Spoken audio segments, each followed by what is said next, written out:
Selamat datang dalam materi mata kuliah Manajemen dan Ekonomi Pertanian. Materi kelima adalah tentang actuating. Ini adalah fungsi dalam manajemen, ya, dimulai dari planning, organizing, actuating, dan controlling. Kita saat ini ada pada actuating.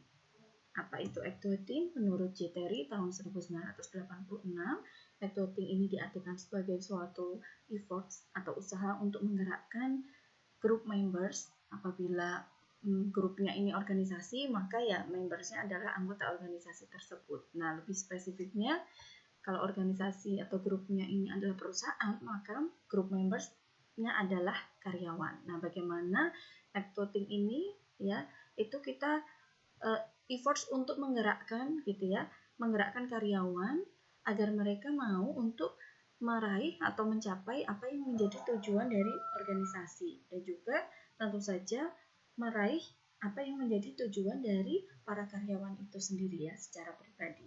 Nah, kalau kita gambarkan rencana yang sudah ada, ya, atau plan, itu ditambah dengan communicating, leading, dan juga motivating, ini adalah actuating, ya. Kalau kita lihat gambarannya adalah seperti ini.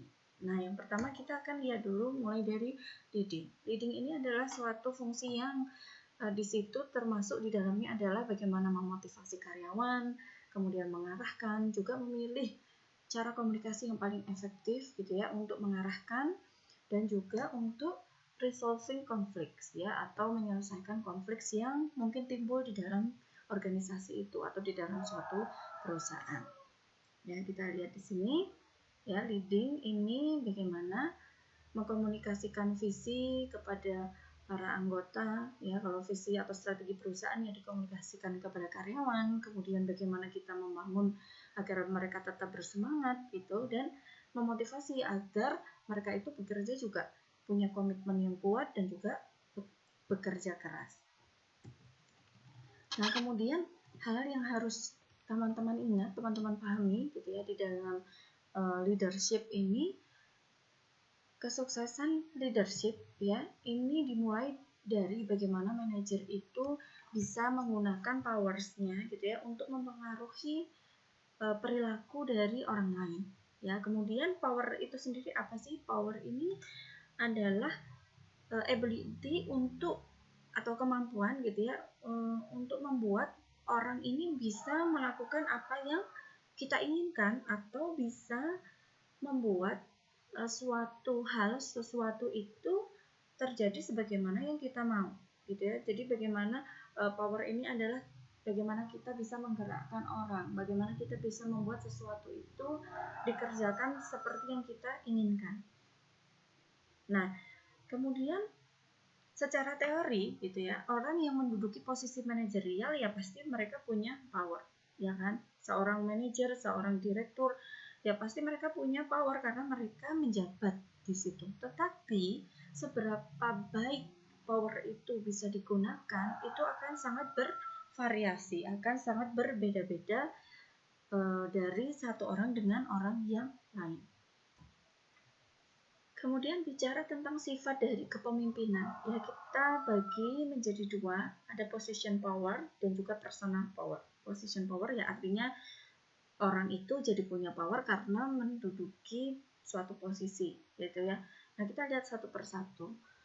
Yang pertama adalah reward power. Reward power ini merupakan suatu kemampuan untuk mempengaruhi, gitu ya, melalui suatu rewards, atau sederhananya di sini dikatakan if you do what I ask, I'll give you a reward. Kalau kamu lakukan, gitu ya, yang saya perintahkan, maka saya akan memberikanmu hadiah, gitu ya. Kemudian, nah, apa yang dimaksud dengan rewards, ya, bisa dengan kenaikan gaji, bonus, kemudian promosi, gitu ya, atau mungkin pujian, ya, baik itu secara tertulis maupun secara verbal. Kemudian yang kedua adalah koersif.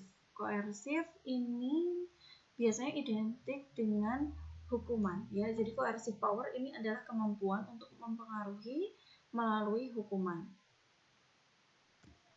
Nah, pada tipe ini terkadang seorang manajer itu mencoba untuk mempengaruhi seseorang agar melakukan instruksinya itu dengan ancaman gitu ya.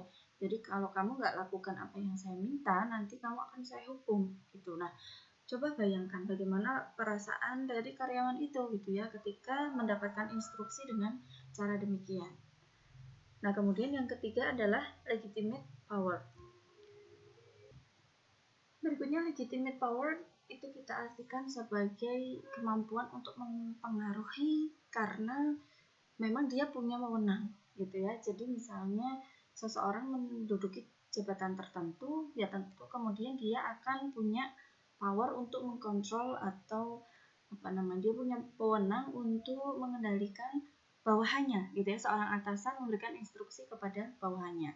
Nah, biasanya gitu ya, selama memang instruksi yang diberikan itu sesuai dengan tupoksinya, maka bawahan tidak akan menolak gitu ya. Tetapi ketika nanti di luar dari apa yang menjadi tugas pokok dan juga fungsi dia di dalam perusahaannya gitu ya, misalnya diminta melakukan hal-hal di luar yang menjadi tugasnya, ya tentu saja kemudian akan ada keberatan dari si bawahannya. Nah, kemudian sifat kepemimpinan yang kedua ya setelah position power ini ada personal power. Personal power ini akan menjadi suatu pelengkap gitu ya. Karena position power itu kan power yang melekat dari suatu posisi atau jabatan yang diduduki, yang diemban. Sedangkan personal power itu lebih ke arah kemampuan kepemimpinan dari orang tersebut gitu. Ada yang pertama expert power ya, jadi kemampuan untuk mempengaruhi melalui skills ya, special skills dari seseorang, kemudian pengetahuan dan juga informasi yang dimiliki oleh orang itu. Jadi dia bisa mempengaruhi orang karena dia punya informasi yang lebih, dia punya kemampuan yang lebih dari orang yang dipengaruhi. Atau secara sederhananya seorang atasan di sini dia harus lebih pintar gitu ya, lebih bisa mendapatkan banyak informasi, kemudian punya banyak pengetahuan sehingga ya yang dipengaruhi ini akan dengan senang hati mendapatkan suatu instruksi karena memang yang memberikan itu lebih pintar gitu ya, lebih tahu gitu ya, expert, lebih ahli. Kemudian yang kedua adalah referent power. Ini adalah kemampuan untuk mempengaruhi dari sisi atau suatu proses identifikasi. Pada kemampuan referen ini, gitu ya, orang ini akan cenderung mereka punya karisma, gitu ya, karisma tersendiri, ya, attractiveness dari sisi interpersonalnya yang akan membuat orang yang dipengaruhi itu mau melakukan, gitu ya, karena mengagumi. Jadi memang secara natural kan kita mungkin bisa lihat ada orang-orang yang mungkin baru kita kenal atau misalnya teman-teman mahasiswa baru kemudian melihat dari teman yang satu kelompok misalnya ada sih memang yang seperti punya bakat kepemimpinannya baik atau mungkin orangnya karismatis. Nah, orang-orang seperti ini yang kita bisa dengan mudah menyukainya untuk menjadi pemimpin gitu. Nah, kemudian bicara tentang sifat-sifat pemimpin gitu ya. Seharusnya sifat seperti apa sih yang dimiliki oleh seorang pemimpin gitu. Nah, ini teman-teman mungkin bisa coba dibangun ya di dalam diri teman-teman juga sifat-sifat ini gitu kan. Biasanya sifat ini tuh yang dimiliki oleh para pemimpin yang sukses gitu ya. Nah, kita lihat yang pertama ada drive. Drive ini adalah bagaimana seorang pemimpin itu punya energi yang besar gitu ya, kemudian dia juga punya inisiatif gitu, sehingga kalau misalnya dia energinya besar, kuat gitu ya, maka dengan mudah dia bisa mengajak rekannya, mengajak bawahannya gitu ya, mengajak karyawannya. Kemudian self confidence jelas ya, harus percaya pada dirinya sendiri, kemudian juga percaya terhadap kemampuan yang dimiliki. Creativity ya, successful leader itu harus kreatif dan juga punya hasil pemikiran yang original gitu ya.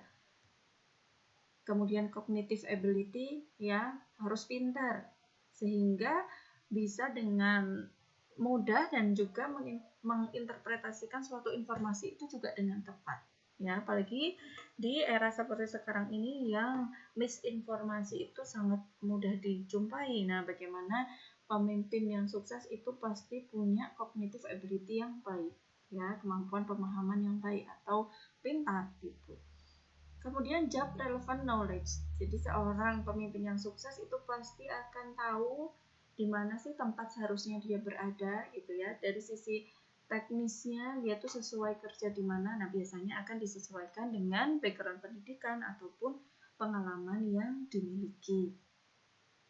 Kemudian motivation, ya, seorang pemimpin yang sukses itu biasanya akan menikmati gitu ya bagaimana mempengaruhi orang lain untuk mencapai tujuan. Jadi memang secara alami biasanya pemimpin yang sukses itu suka memotivasi orang lain gitu. Kemudian flexibility, ya, harus bisa beradaptasi gitu ya dengan kebutuhan dari para bawahannya, para pengikutnya gitu ya, dan juga beradaptasi terhadap situasi yang mudah berubah. Kemudian yang terakhir adalah tentang kejujuran dan juga integritas, ya. Bagaimana seorang pemimpin itu harus bisa dipercaya, ya, jujur dan juga bisa diandalkan.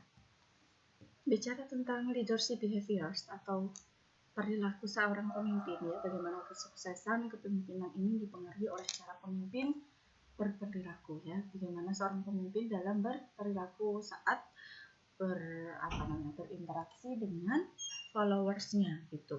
Nah, ada studi yang dilakukan oleh Ohio State University dan juga The University of Michigan Research gitu ya, bahwa hasil studinya ini membagi dua dimensi kepemimpinan gitu. Yang pertama, ini seorang pemimpin ini concern gitu ya terhadap tugas-tugas itu untuk bisa dilakukan atau dipenuhi, diselesaikan gitu ya. Jadi bagaimana seorang pemimpin ini concern for the task, ya. Dia akan menyusun rencana, kemudian bagaimana tugas itu bisa diselesaikan, kemudian membagi nanti ya tanggung jawab, ya, siapa bertugas terhadap apa, kemudian menetapkan standar, ya, dikatakan pekerjaan itu selesai baik itu jika seperti apa. Kemudian kalau ada yang molor gitu ya, selesainya mundur waktunya, ya dia akan, pemimpin ini akan ngopiak-opiak gitu ya, mengingatkan agar tugas ini bisa segera diselesaikan dan juga memonitor atau mengawasi hasil kinerja dari para anggotanya, para followersnya. Kemudian resultnya yang kedua adalah a leader ini high in concern for people. Jadi kalau tadi itu memberikan perhatian fokusnya pada tugas, ya, seorang pemimpin itu juga tetap harus concern kepada orang-orangnya gitu, bagaimana tetap berperilaku dengan hangat, dengan baik gitu ya, suportif kepada para pengikutnya, kemudian maintain hubungan sosial yang baik gitu. Makanya ya memang kalau di Indonesia terutama ya itu kan sudah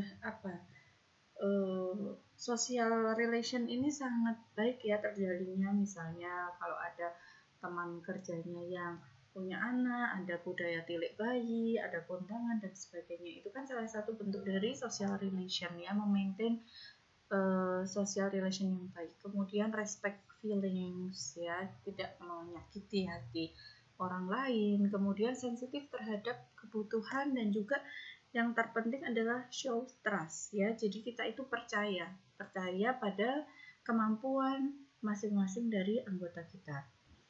Kemudian bicara tentang bagaimana leadership behavior gitu ya, ada grid gitu ya. Jadi ada di sini gabungan gitu ya, kotak-kotak ini yang disusun oleh Robert Blake and Jane Moulton. Jadi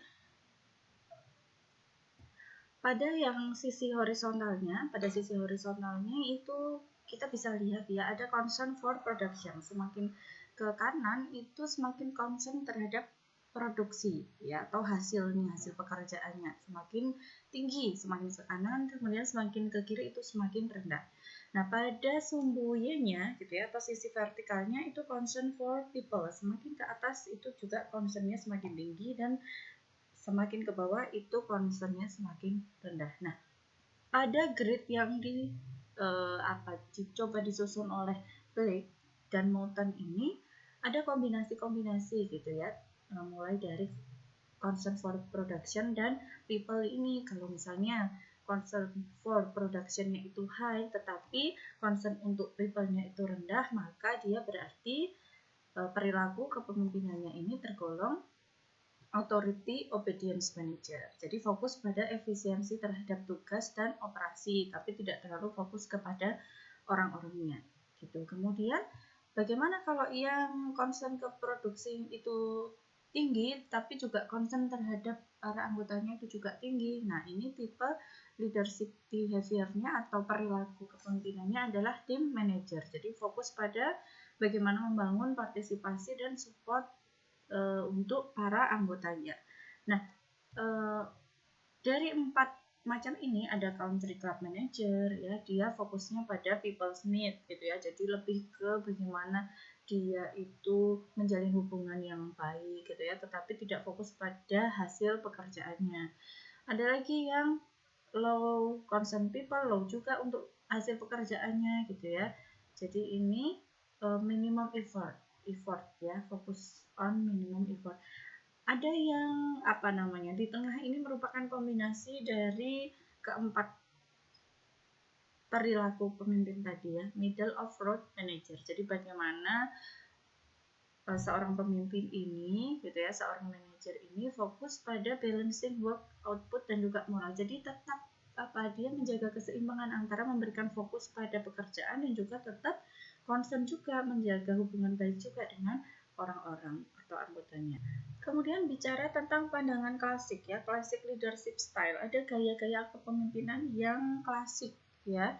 Itu ada yang pertama namanya autocratic style gitu ya. Jadi bagaimana dia itu seorang pemimpin itu akan menekankan pada tugas dibandingkan kepada anggotanya gitu ya. Jadi dia lebih banyak memberikan command and control fashion.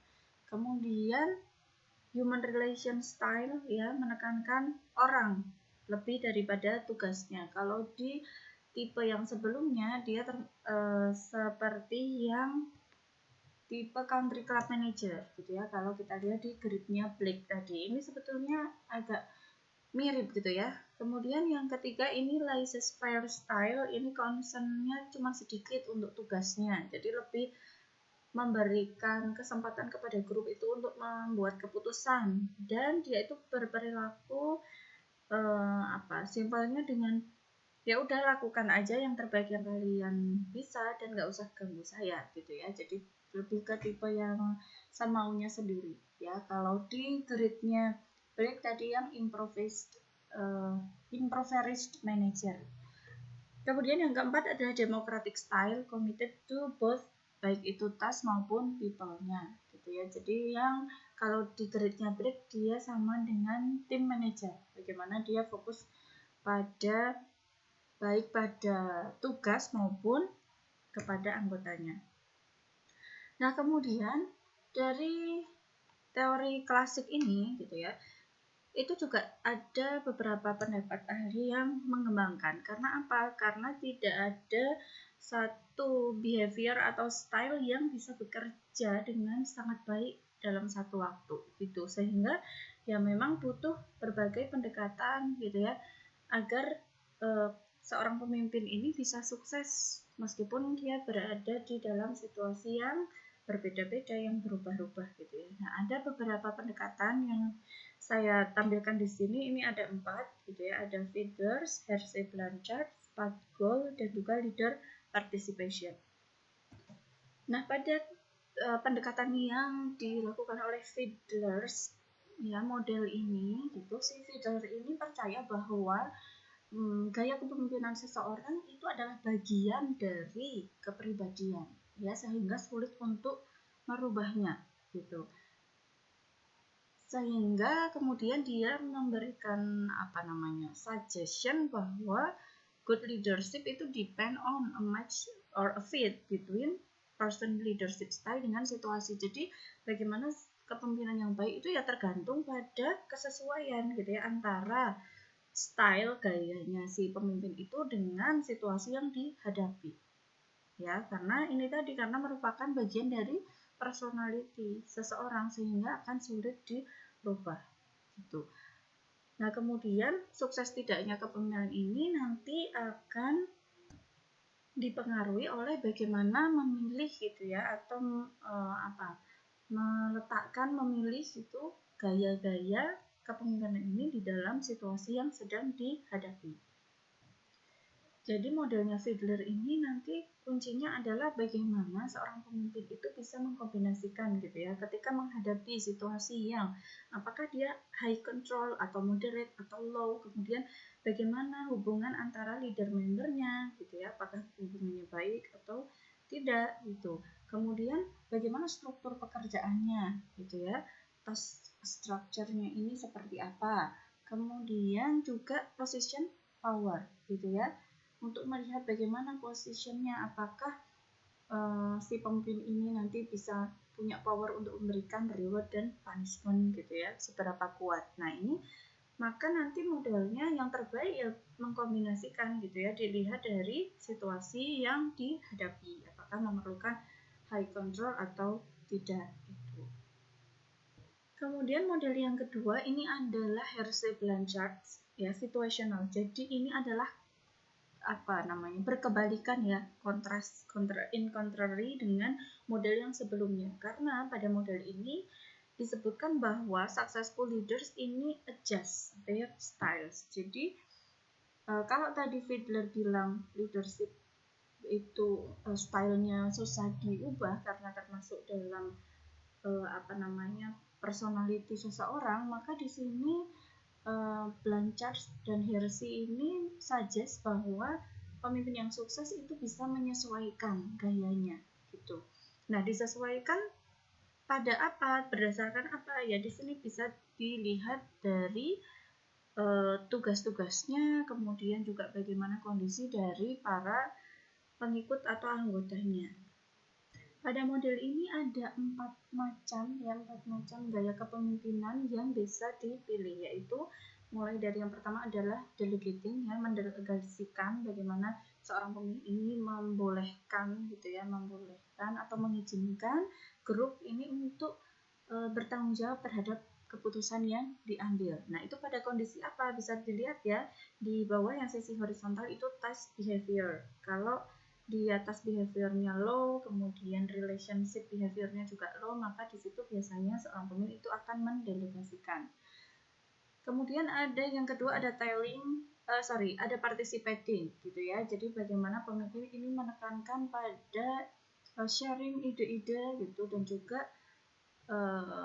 partisipasi dari para anggotanya dalam mengambil keputusan ya, pada low task dan high relationship style. Kemudian selling ya, dia akan lebih menjelaskan tugas ini arahnya seperti apa, kemudian supportive dan persuasif ya sifatnya. Ini pada kondisi follower yang confident gitu ya.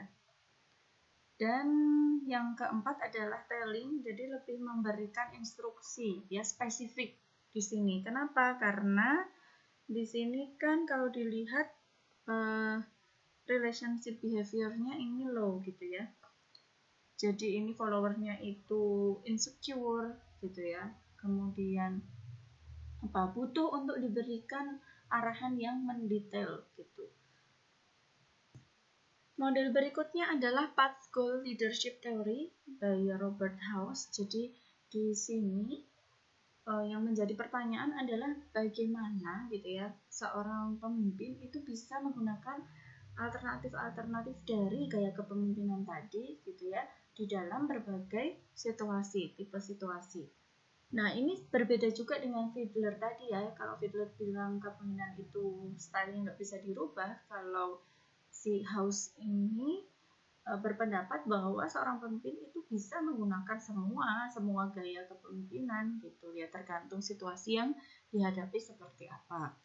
Nah, kalau kita lihat pada sisi yang biru ya, leadership style ini kan ada directive, kemudian ada supportive, partisipatif, dan juga achievement oriented ya. Jadi ada 4 tipe kepemimpinan menurut si House ini gitu. Nah, nanti penggunaannya seperti apa gitu?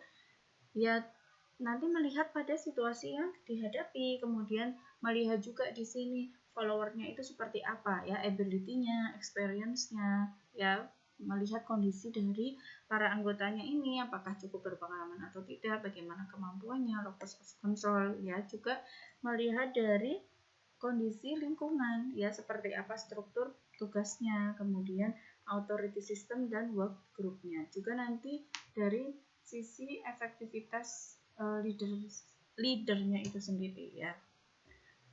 Model berikutnya adalah yang disampaikan oleh Froome dan juga Jacob gitu ya, namanya adalah leader participation model. Jadi mereka berpendapat bahwa leader itu most effective when they make decision yang apa?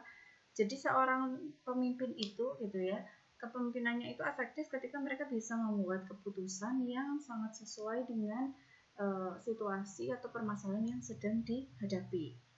Nah, menurut mereka gitu ya, di dalam model ini ada tiga faktor yang mempengaruhi bagaimana seorang pemimpin itu membuat keputusan.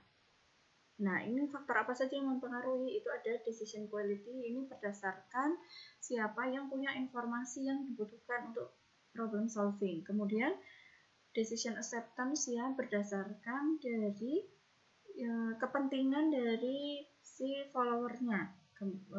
Juga nanti bagaimana tingkat implementasi dari informasinya gitu ya, dari keputusannya gitu. Kemudian yang ketiga decision time, jadi berdasarkan waktu ya, time available to make, jadi kapan waktu untuk membuat keputusan dan juga mengimplementasikannya. Nah, kalau kita lihat gambarannya seperti ini. Ya, jadi ada tiga, yang di tengah itu ada consultative decision, kemudian sisi kanan itu group decision, dan kiri authority decision. Nah, ketika misalnya time pressure-nya itu low ya, kemudian acceptance and commitment critical untuk implementasinya itu ada, dan yang punya informasi banyak juga keahliannya itu adalah follower, maka yang mengambil keputusan itu adalah grup, diserahkan pada grup ya, atau organisasi, atau ini si anggotanya kebanyakan itu ya, jadi ada di sisi kanan. Nah, kalau misalnya anggotanya itu nggak punya informasi gitu ya, kemudian juga udah keburu mepet harus segera ambil keputusan, ya maka ambillah authority atau otoritas untuk mengambil keputusan, itu ada di sisi sebelah kiri. Nah, yang tengah ini gimana?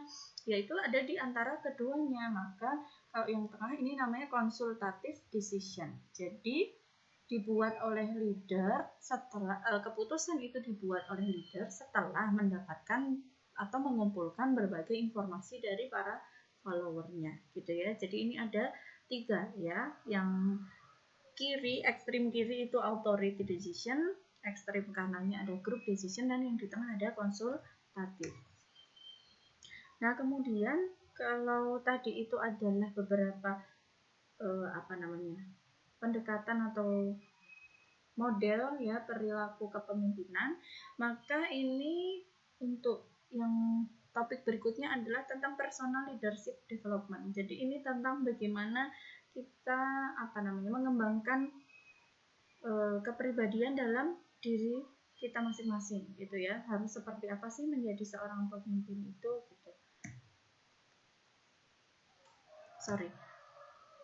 Nah, untuk yang pertama charismatic and transformational leadership ya, biasanya ini memang ada orang-orang yang sudah terlahir gitu ya dan punya kelebihan karisma tersendiri gitu ya. Kemudian bagaimana secara natural orang ini memang punya bakat untuk memimpin gitu kan. Kalau kita lihat misalnya tokoh-tokoh yang karismatik itu kan, kalau di Amerika ya itu ada misalnya Martin Luther King, kemudian kalau ya di Indonesia kan ada Bung Karno gitu ya, yang memang orangnya itu karismatik gitu ya, sudah terlahir punya kelebihan gitu ya, ketika misalnya mempengaruhi orang, memberikan orasi, itu orang akan dengan mudah mengikuti gitu ya. Itu adalah tipe yang karismatik gitu.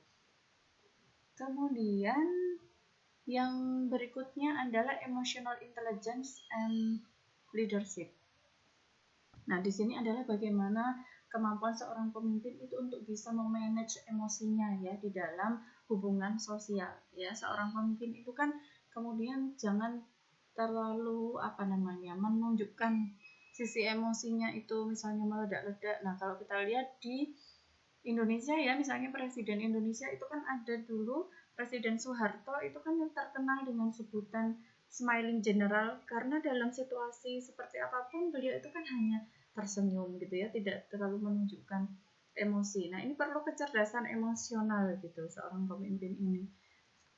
Kemudian yang ketiga, gender and leadership. Jadi ada suatu hipotesis yang menyatakan bahwa ada kemiripan gitu ya antara gender laki-laki dengan perempuan dalam memimpin gitu. Jadi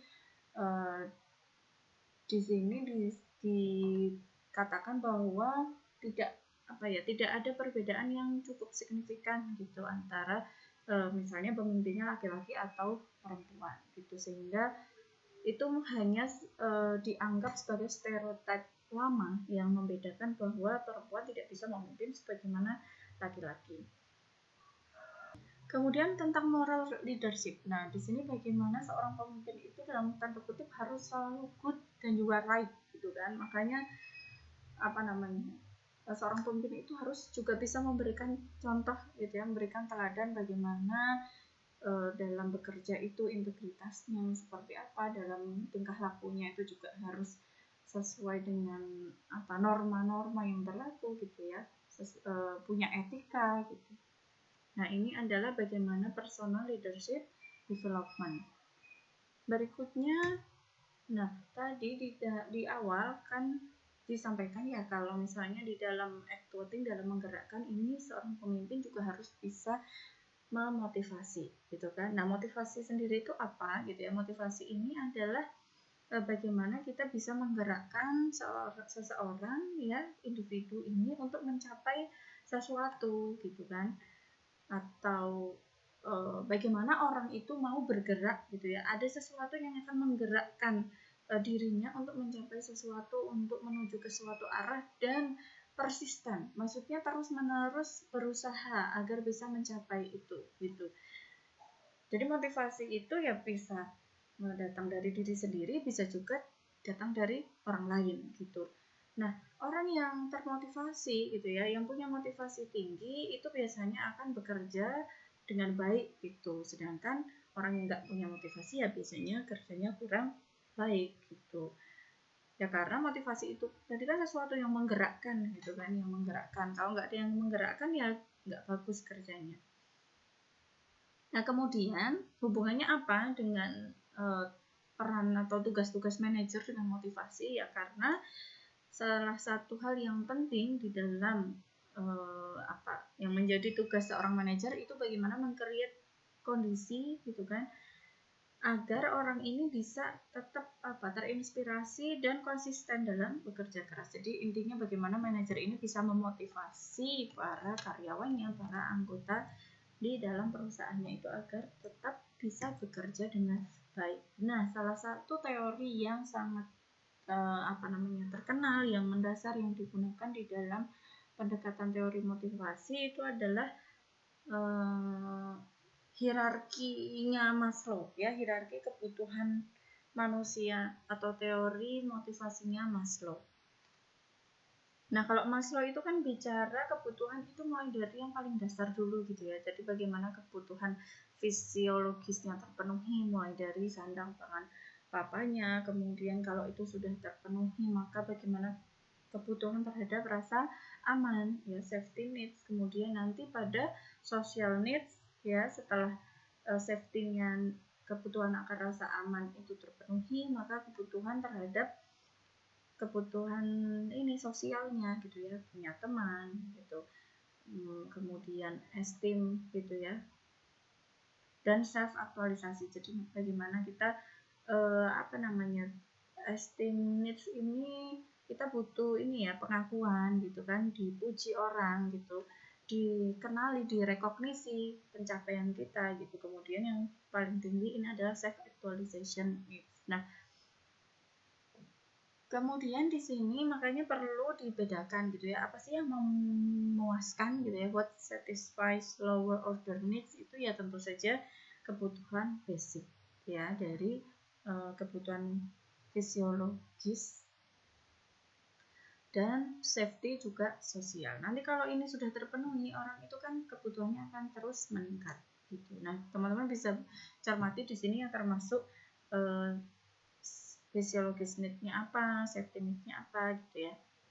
Tapi intinya adalah di sini penuhi dulu kebutuhan dasarnya gitu ya. Nanti orang biasanya kemudian dia bisa lebih termotivasi kemudian untuk bekerja lebih giat karena ingin dipuji, ingin dipromosikan dan sebagainya, itu kalau kebutuhan dasarnya itu sudah selesai, sudah terpenuhi.